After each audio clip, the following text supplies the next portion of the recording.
Good morning. My name is Specialist Jordan Dominguez, and today I'm going to be giving an unclassified informative brief about accountability and the leader. The purpose of this brief is to inform you of why it is so important as a leader to have accountability. And to start, we got to ask that big question: what is accountability?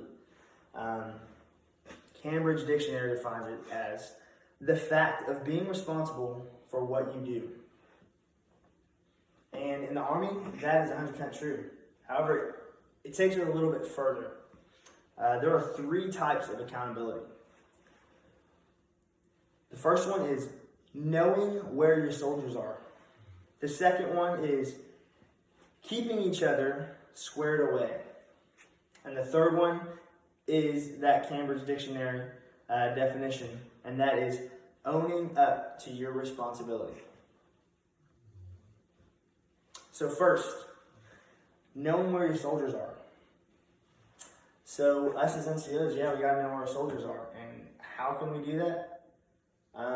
Well, what about first formation? That's like the biggest formation of the day. And the reason that's so important is there's actually three main reasons that first formation is so important when it comes to this type of accountability. First, it lets you physically count who is going to be there.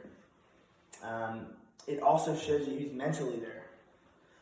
Because whenever a soldier walks in and they're at that formation, you can kind of tell who woke up on the right side of the bed and who woke up on the wrong side of the bed. Another reason first formation is so important is because it lets you know that your soldiers are safe. Because the day before, they got off duty, and now you can't really keep 100% track of them. You can't stop them from going to the bar. You can't stop them from driving the car. There's going to be certain things that leaders are going to have to worry about with their soldiers when they're off duty. So whenever they are in that formation, you got physical eyes on them. You know that they're safe. You know they're not in jail and they're not in a car accident. So you got that kind of relief as an NCO. And then thirdly, it shows punctuality. It keeps your soldiers accountable by being on time, and it shows you as a leader who is going to be 10 minutes early, who's going to be 10 minutes early like they're supposed to be, who's going to be getting there right on time, and then who's going to be a little bit late. So it shows punctuality. But this type of accountability goes more than just first formation, because you got to think, what if you only counted your soldiers and kept track of them during that first formation? What's going to happen is they're going to run off and do whatever they want, and then you're not going to be able to tell them their task if you're just going to count them in first formation. So you've got to be accountable for them at all times when they're on duty, because you've got to know, you've got to be able to give them tasks throughout the day. The commander's going to tell you stuff. You're going to get lists of stuff to do from the commander throughout the day. You're not just going to get it all in first formation. So you've got to be able to relay that stuff to your soldiers throughout the day. And if you're not accountable and you don't know where they're at throughout the day, then you're not going to be able to get that stuff done. And on top of that, I think, you have to be accountable in some sense to your soldiers when they're off duty as well. Now, I'm not saying you have to tell them or, follow them around to the bar, because you can't tell them not to go to the bar. Some soldiers are going to be at the bar.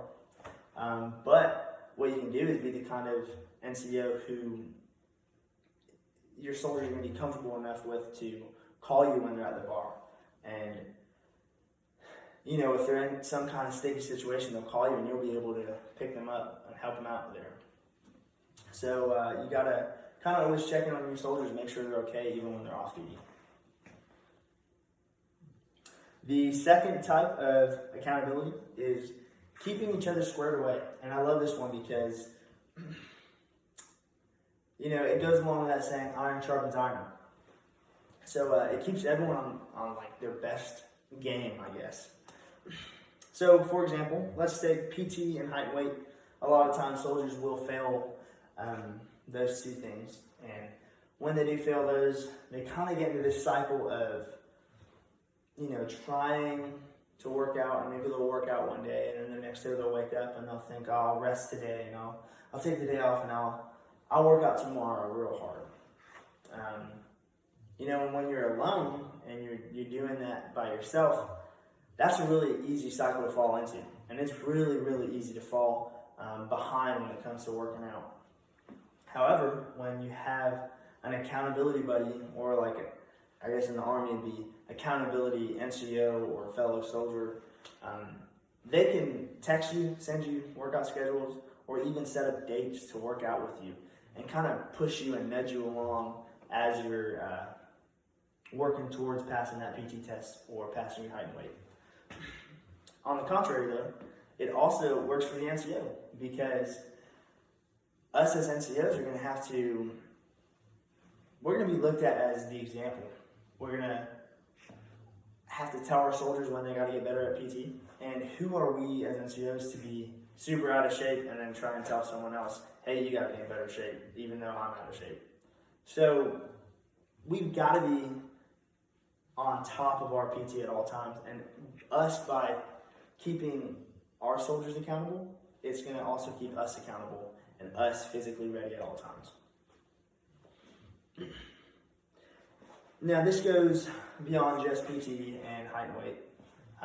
You got to think that iron sharpens iron thing. It can go for DNC. It can go for specified duties. It can even go for simple military disciplines, such as shaving every morning and wearing apparel of uniform. We can always make sure our battle buddies are having the proper military bearing that they're supposed to have, and checking to make sure that everyone's shaving and that nobody's uniform is screwed up. The second type of accountability is, there we go. Yeah, the second type of accountability is owning your responsibility. I'm sorry, that's the third type. The third type of accountability is owning your responsibility. And what that is it's accepting the responsibility that's given to you. And when you accept that responsibility, it's going to speak volumes to the soldiers under you, because they're going to see, oh, my NCO is taking on responsibility and he's actually getting it done. And what that's going to show is maturity in your part, and it's also going to show reliability for them. They're going to know that they can count on you, and they're going to know that you're a mature sergeant. And those two things are going to, in turn, build trust for your soldiers, and they're going to be able to trust you no matter what the task is. On top of that, you've also got to know when you're wrong. So yes, you've got to know when you're doing a good job with your responsibilities, but you got to know when you mess up, because in reality, nobody's perfect, even NCOs. So, you got to kind of put on that humility when you're wrong, because when you do that, your soldiers are going to find it a lot easier to follow you, because they're gonna see, oh, my sergeant's not super stubborn and big-headed, and my sergeant doesn't have this big ego. My sergeant is someone who kind of steps down to our level when he has to. So it's super important to put on that humility when you need to, because that's going to show your soldiers that they can follow you and that you are constantly trying to improve yourself. On top of that, those two things really set examples for your subordinates. And when you're owning your responsibility and when you're owning to when you're wrong, that's probably going to, the chances are your soldiers are going to see that and they're going to follow in your footsteps. And what that does is it makes your team so much stronger and more efficient, because when everyone's owning their individual responsibility and everyone is able to know when they're wrong and improve themselves from that, work is going to actually get done and you're going to be very efficient. And it's going to be a much better work environment. All right, to summarize, every good leader has 3 types of accountability. Those 3 types are knowing your whereabouts of your soldiers, keeping each other in check, and then the last one is owning responsibility. And all 3 of those are very important as a leader in NCO, because the first one is you got to know where your soldiers are, because you got to tell them what to do and you got to make sure that they're safe. The second one, it keeps you in check and it keeps them in check and it keeps everyone on top of their game.